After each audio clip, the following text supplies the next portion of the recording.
ये बच्चे देश का भविष्य हैं जिनको आप देख रहे हैं। और जिस तरीके से बोला जाता है कि बच्चे जो हैं देश का भविष्य होते हैं। और आज हम पहुँचे हैं, बस डेयरी पहुँची है आज चितलंगनार गांव में, जहां पे आज से 5 साल पहले हमने रिपोर्टिंग की थी चुनाव को लेकर, जब ग्रामीण यहां से वोट डालने के लिए। और आज फिर 5 साल बाद हम यहाँ पहुँचे क्योंकि लोकसभा चुनाव का समय नज़दीक है। और उस वक्त हम जानने यहाँ पर आए हैं कि किस तरीके की व्यवस्थाएं यहाँ पर बदली हैं 5 साल में, इन 5 सालों में, और किस तरीके का यहाँ पे तरक्की हुई। क्योंकि लगातार जो है नेता मंत्री बोलते हैं कि हमको वोट दीजिए और हम उस क्षेत्र का विकास करेंगे। तो जब हमने पहले खबर की थी तब उस खबर में हमने बताया था कि उन लोगों से, हम लोग पूछा था ग्रामीणों से, तो उन्होंने हमको बताया था कि हम सड़क की मांग चाहते हैं और सड़क चाहते हैं। जिस तरीके की आप देख पा रहे हैं वीडियो में कि सड़क किस तरीके की है और किस तरीके से यहाँ कठिनाई होती है आने में। सबसे पहले आप यहाँ का स्कूल दिखाता हूँ। आंगनबाड़ी के साथ ये स्कूल है जहाँ पे कुछ बच्चे पढ़ते हैं। और अगर हम टीचर की बात करें तो हमने बात की थी कि यहाँ पे जो टीचर हैं वो यहाँ पे अभी छुट्टी पर हैं। तो थोड़ी देर पहले ही कुछ बच्चे यहाँ पे पढ़ के गए हैं। और आप जिस तरीके से देख पा रहे हैं यहाँ पे, ये ज़िला सुकमा में आता है और संकुल का नाम है टाहकवाड़ा विकासखंड छिंदगढ़ में। जो उनके टीचर हैं, जो शिक्षक हैं, उनका नाम है श्री राजकुमार ठाकुर जी, जो यहाँ पे शिक्षक हैं। और एक दूसरे शिक्षक हैं सेवक राम जी नायक, जो यहाँ पे शिक्षक हैं। तो अब जिस तरीके से देख पा रहे हैं कि जो आंगनबाड़ी और जो स्कूल की स्थिति यहाँ पर है, आप देख रहे हैं किताबों को, यहाँ के बोर्डों को, और जो खिड़कियाँ यहाँ पे, अभी हम कुछ देर पहले आए थे तो यहाँ पे मुर्गियाँ थी। तो इस स्थिति से पता चलता है कि आखिर विकास कहाँ तक पहुँचा है। एक तरफ सरकार का दावा रहता है कि हम तरक्की कर रहे हैं, लोगों तक योजनाएं पहुंचा रहे हैं और उन योजनाओं का लाभ जो है ग्रामीण उठा रहे हैं। और जैसे कि आप वीडियो में देख रहे हैं कि यहाँ पे पहुंच पाना यहाँ बहुत मुश्किल है। और हमने जब यहाँ पे ग्रामीणों से बात करी तो उन्होंने बोला कि आज से 5 साल पहले जब हमने वोट डालने गए थे और हमने जब यहाँ की रिपोर्टिंग की थी जगह की, तो लोग दहशत के मारे अपने निशान मिटा रहे थे अंगूठे से, ताकि नक्सली जो हैं उन्हें डराए ना। और आज भी स्थिति वही है, निर्मित है, जिस पे आप देख पा रहे हैं कि जो ग्रामीण है वो भी, उनकी मांग आज भी वही है कि जिस तरीके से पिछली बार इन्होंने वोट दिया था और इस बार भी जो वोट हैं वो इनकी जो मांगे हैं वो पूरी हो पाएँ। किस तरीके से मांगों को पूरा कर पाएंगे, क्योंकि पिछली बार भी इनको उम्मीद थी, अपनी जान जोखिम में डाल के जिस तरीके से उन्होंने बताया था कि हम वोट मांगने जाते हैं, यहाँ से पैदल जाते हैं। और जो पिछली बार हमको रिपोर्टिंग करते समय जो ग्रामीण मिले थे, उस ग्रामीण इस बार फिर हमको मिल गए हैं। और उनसे हम फिर बात करते हैं, पूछते कि आखिर 5 साल पहले जो इन्होंने बोला था कि हम वोट डालने इसलिए जा रहे हैं क्योंकि हमें विकास चाहिए, रास्ता चाहिए, हॉस्पिटल चाहिए और स्कूल चाहिए। शुक्लू, क्या नाम है तुम्हारा? शुक्रा। 5 साल पहले हमने आपसे बात की थी, तो आपने बोला था कि आपको सड़क चाहिए, स्कूल चाहिए, हॉस्पिटल चाहिए। तो 5 साल बाद हम अगर आज आए हैं जी, तो क्या बदला है इस गांव में? इस गांव में तो थोड़ा बहुत बदला है सर, लेकिन इसमें ना सड़क नहीं हो पाया है कंप्लीट, उसमें मुरुम गिट्टी का है ही है। पिछली बार हमने बात की थी तो आपने बोला था कि हम बोला था अपने अधिकार का इस्तेमाल करने जा रहे हैं, और जो नई सरकार बनेगी उससे जो मांग है हमारी, एक सड़क है, स्कूल है और हॉस्पिटल है, इनकी मांगों की बात की आपने की थी। उसके बाद भी आप वोट डालने गए थे, उस समय अंगूठे से निशान मिटा रहे थे स्याही के, तो वो दहशत का माहौल था उस समय? उतना समय थोड़ा माहौल ख़राब था सर, इसलिए ना, और ना अपने गांव के बुजुर्ग सभी जो ना वो डर के मामले में मिटा रहे थे। अच्छा, उसके बाद आप जान जोखिम में डालकर वोट देने गए हैं, और उसके बाद आपने उम्मीद की होगी कि जब सरकार बनेगी तो यहाँ विकास होगा, यहाँ रास्ता जो आपकी मांग थी रास्ता बनेगा, हॉस्पिटल आएगा, स्कूल आएगा। तो आया ऐसा कुछ? नहीं आया है सर। क्या वो नेता आया जिसको आपने चुना था? जी, नेता है। जो नेता चुना था आपने, वो आया था क्या? जिसके लिए आपने वोट दिया था वो आया था क्या? और नहीं आया।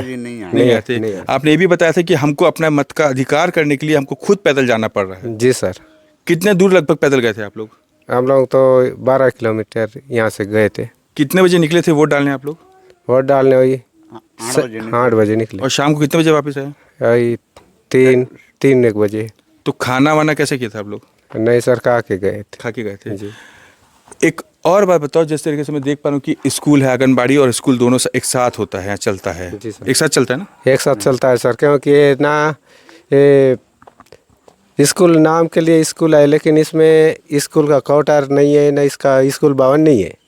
क्योंकि इसमें जहाँ बच्चे लोग पूरा ना ये आंगनबाड़ी में ही सब क्लास चलता है। शिक्षक आते हैं यहाँ पे? है सर। और बच्चे कितने होंगे लगभग जो पढ़ने आते हैं? है सर, कुछ 73 कुछ होगा। सरकार की कितनी योजनाएं यहाँ तक पहुँचती है आपको मालूम होगा? आंगनबाड़ी में बच्चों को पौष्टिक आहार दिया जाता है, तो यहाँ दिया जाता है क्या? और दिया जाता है सर, बराबर दिया जाता है? बराबर दिया जाता है। मुख्य मांग क्या है यहाँ की, इस गांव की, एलंगनार गांव की मुख्य मांग क्या है? क्या मुख्य मांग है आपकी जो चाहते हैं जिससे जो यहाँ का जीवन है वो थोड़ा सुधरे और यहाँ पे थोड़ा सा उन्नति का रास्ता खुले? यहाँ के लिए हमको मुख्य मांग है सर, अभी सड़क पूरी होनी चाहिए और ना उसके बाद हॉस्पिटल होनी चाहिए, स्वास्थ्य केंद्र, और ना यहाँ स्कूल भवन चाहिए, और उसके बाद ना ये बिजली भी नहीं है, वो भी चाहिए। अगर हम बात करें हॉस्पिटल की, तो अभी थोड़ी देर पहले आपसे जब मेरी बात हो रही थी तब आपने बताया था कि कल भी कोई बीमार पड़ा, तो उससे पहले भी जो लोग बीमार पड़ते हैं उनको किस तरीके से ले जाते हैं? उन लोगों को ना ऐसे काट में बांध के भी बो के ले जाते हैं सर, नहीं तो सिक्का कवर बना के भी बो के ले जाते हैं। यहाँ से पहाड़ी उतारते हैं, उसके बाद ना वहाँ से एम्बुलेंस को बुलाते हैं और वहाँ से लाद के। कितना समय लगता है यहाँ से सड़क तक ले जाने के लिए जहाँ पे गाड़ी आती है? बहुत समय लगता है सर, कम से कम दो तीन घंटा लगता है। अब इस बात को समझिए कि अगर कोई व्यक्ति बीमार है और उसकी स्थिति बहुत ख़राब है, तो यहाँ के जो गांव के एलंगनार के जो ग्रामीण हैं उस बीमार व्यक्ति को यहाँ से जो खाट होता है जिस पे लोग बैठते हैं, शहरी लोग बैठते हैं, गांव के लोग जो बैठते हैं खाट पे, उसको कावड़ बना के उसको ले जाते हैं, जैसे स्ट्रेचर होता है एम्बुलेंस का, उस तरीके से ले जाते हैं। कई वीडियो जो ऐसे हैं बस्तर जैसे क्षेत्रों से निकल के आते हैं जिसमें कई फोर्स के लोग भी रहते हैं जो कावड़ बना के मरीजों को ले जाते हैं। और एलंगनार की जो स्थिति है वो साफ आपको यहाँ के ग्रामीण बता रहे हैं, जिस तरीके से जो बीमार लोग हैं उनको आज भी यहीं पे लेके जाना पड़ता है। और ये मतों का जो प्रयोग करते हैं ये इसलिए करते हैं, जैसे इनका बोलना है कि यहाँ पर स्वास्थ्य सुविधाएं हो, सड़क हो, बावजूद उसके आज तक भी यहाँ पर सड़क बनी है। अब सड़क किस तरीके की बनी है ये खुद यहाँ के ग्रामीण से पूछते, क्या सड़क ठीक बनी है? थोड़ी बहुत नहीं बनी है सर। क्या दिक्कत है सड़क में?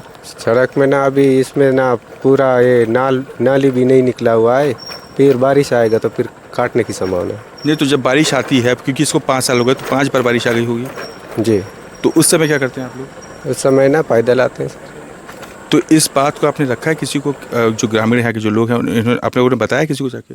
जी सर। किसको बताया था? ये बताए थे सर। क्या हुआ फिर? नहीं हो पाया है। अब देखिए यहाँ पे स्थिति ये है कि करोड़ों की सड़क यहाँ पे बन रही है ठेकेदार के द्वारा, प्रशासन के द्वारा, लेकिन शायद अधिकारी आते हैं यहाँ पे सड़क देखने आए थे? अधिकारी लोग आए थे सर, आए थे, लेकिन अभी ना आचार संहिता लगा है, अभी कुछ नहीं होगा था बोले। कितने साल हो गए लगभग सड़क को बनते हुए? तो पिछले कौन सा माह है तो सर यही। लेकिन हम लोग जब बात करते तो वो बोलते हैं यहाँ पे नक्सली खतरा है, इसलिए थोड़ा सा संभल के सड़क बनानी पड़ती है। तो पहले तो ऐसी डर था सर, अभी तो उतना नहीं है, अभी तो आस पास में पूरी जगह कैंप है। कितना साल लगभग हो गया यहाँ पे जो नक्सल जो आते थे, जैसा आप बता रहे थे, कितने साल हो गए लगभग कि यहाँ से नक्सली नहीं आते और सड़क बनाने में आसानी होगी? 5 साल से ऊपर ही हो रहा है सर। और सड़क को चालू है कितने साल हो गए? ये तो पिछले साल से सर, लेकिन ये कंप्लीट अभी तक नहीं हुआ है। लेकिन वो बोलते हैं कि यहाँ पे खतरा है, दिक्कत होती है, इसलिए थोड़ा सड़क बनने में समय लग रहा है। नहीं सर, सब कुछ बनाते हैं, लेकिन यहाँ उतना कोई वो खतरा नहीं है। हम पूरा गांव वाले सपोर्ट देते हैं। नहीं तो आपको क्यों लगता है, क्या लगता है सड़क क्यों नहीं बन रही? जी नहीं मालूम सर, ये तो वही शासन जाने जी। और क्या मुख्य मांग है आपकी, अगर आप इस बार फिर वोट देने जाएंगे? जी सर। तो इस बार क्या मुद्दा रहेगा आपका कि अगर आपको वोट देना है तो आप क्या सोच के वोट देंगे इस बार फिर? इस साल हम लोग सोच के वोट दे रहे हैं सर, ये हमको ना स्वास्थ्य केंद्र भी सही है और स्कूल भवन भी नहीं है, वो सही है, और ना बिजली मुख्य मांग, और रोड का पूरा होना चाहिए। पिछली बार भी जब वोट देने गए थे तब भी रोड नहीं बनी थी और अभी भी स्थिति वही है 5 साल बाद।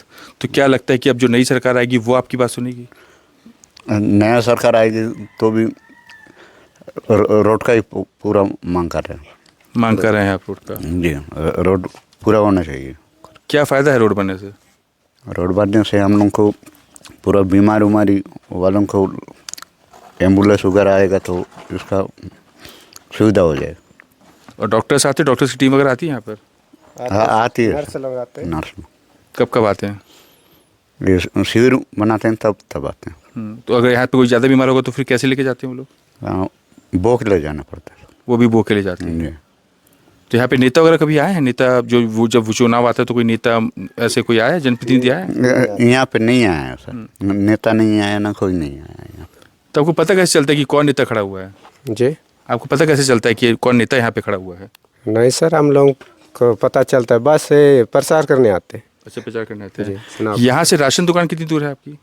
राशन दुकान तो है सर, 7-8 किलोमीटर है अभी। और यहाँ की पंचायत तो कनकापाल पंचायत है, यहाँ से वो भी 9 किलोमीटर ऐसी पड़ेगा। तो गाड़ी जाती है यहाँ से पंचायत तक और राशन दुकान तक आपके? अभी तो ये रास्ता ठीक नहीं है सर, ये रास्ता ठीक रहने से राशन दुकान तक जाता गाड़ी। तो कैसे लेके आते होगे आप राशन? जो राशन इतना भारी होता है, चावल की बोरियाँ होती है, किस तरीके से लेके आते हो? कितना समय लगता है आपको लाने में? आने में ना 2-3 घंटा लगता है सर। सामान को ना कान में बो के चढ़ाते हैं, 35 किलो सामान को बो के चढ़ाते हैं। और लाइट क्या बात बता रहे थे? मैंने कुछ जगह देखा यहाँ पे सोलर लाइट लगी हुई है, तो सोलर लाइट के प्रशासन द्वारा लगाई गई कि आप लोग अपना खुद का खरीद के लगाए? नहीं सर, वो वही करेड़ा विभाग से लगाए थे, वो भी उसमें ना फिर सर्विसिंग करने कोई नहीं आए तो पूरा सत्यानाश हो गया। कितना लगभग समय हुआ इस लाइट को लगे हुए? लग के ना वही 10 साल तक हो रहा है। और कितने साल से बंद है लाइट? लाइट तो हो गया सर, वही अब बंद हो के ना कम से कम 4-5 साल हो रहा है। जी, पहले ये प्लांट का भी तो ऐसे हो गया, और ना अभी बीच में फिर वो बैटरी प्लेट दिए थे, वो वाला भी किसके यहाँ यूज हो रहा है, किसके यहाँ नहीं चल रहा है। अच्छा, कई जगह लाइट चल रही है अभी और कई जगह नहीं चल रही है। और जो स्कूल के जो शिक्षक हैं वो कब कब आते हैं? जी, स्कूल के जो टीचर हैं वो कब कब आते हैं? स्कूल के टीचर तो है ही सर, आते हैं सर, यहीं पर बराबर आते हैं? बराबर आते हैं सर। अभी कुछ छुट्टी में गए हैं, कुछ छुट्टी मांग के, यही उन लोगों का कोटा रही है। अच्छा, यहीं रहते हैं वो लोग? जी सर, दो टीचर है। अच्छा, और क्या चाहते हो आप कि किस तरीके से आप अपनी बातें जो है सरकार तक पहुंचा पाओगे? क्योंकि पिछली बार जब बात की थी आपने सड़क की मांग की थी, स्वास्थ्य सामुदायिक केंद्र की बात की थी, इन सब की बात की थी, लेकिन 5 साल बाद भी स्थिति वैसी ही है। तो क्या लगता है कि ये सिर्फ वोट मांगने का काम है, किसी प्रकार का और दूसरा काम नहीं करते? वोट ही मांगते हैं सर, और हम ना वोट देने जाते हैं, जैसा बोलते हैं ऐसा जाते हैं, लेकिन यहाँ थोड़ा ध्यान नहीं देते जनप्रतिनिधि लोग। क्या लगता है? अच्छा, आपको पता है यहाँ का विधायक कौन है? यहाँ का विधायक वही किरण देव है। किरण देव है जी। अच्छा, और अभी चुनाव में कौन कौन खड़े हुए हैं? अभी हाँ, अभी तो मेरे को उतना नॉलेज नहीं आया था सर। वोटिंग कब है? वोटिंग अभी हमको नहीं आया था। तो आप देख पा रहे हैं जिस प्रकार से जो एलंगनार गांव की स्थिति है, जिस प्रकार से यहाँ के ग्रामीणों ने बताया है कि इनको जो जनप्रतिनिधि अभी जो खड़े हुए हैं, जो कांग्रेस और बीजेपी के जो प्रत्याशी वो खड़े हुए, उनका नाम नहीं पता है। स्थिति इसलिए ये यहाँ पे है क्योंकि यहाँ पर कोई जनप्रतिनिधि नहीं पहुँचता। प्रशासन की टीम जो है उसकी स्थिति आपको हम दिखा चुके हैं कि किस तरीके की स्थिति है। तो ये अब चुनाव का समय है, क्योंकि चुनाव के आते आते जो जनप्रतिनिधि है और जो प्रशासन है थोड़ा बहुत अलर्ट हो जाता है और वोट मांगने के लिए इन स्थानों पर पहुंचता है, और वही झूठे वादे करके फिर इनको यहाँ से चले जाते हैं और ये अपनी जान जोखिम में डाल के यहाँ से पैदल जाकर अपने मतों का प्रयोग करते हैं।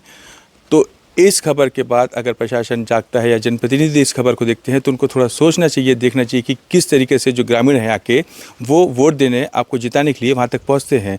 तो आपका भी एक काम बनता है कि आप उस जो जिस उद्देश्य से लोग वोट आपको करते हैं तो उस उद्देश्य को भी पूरा करने की कोशिश की जाए। जिस तरीके की सड़क यहाँ पे बनाई गई है, उस सड़क भी एक प्रकार से भ्रष्टाचार की भेंट चढ़ चुकी है, कट चुकी है सड़क, यहाँ से आना जाना मुश्किल है। तो इस तरीके की लगातार खबरें देखने के लिए बने रहिए बस्तर डायरी के साथ।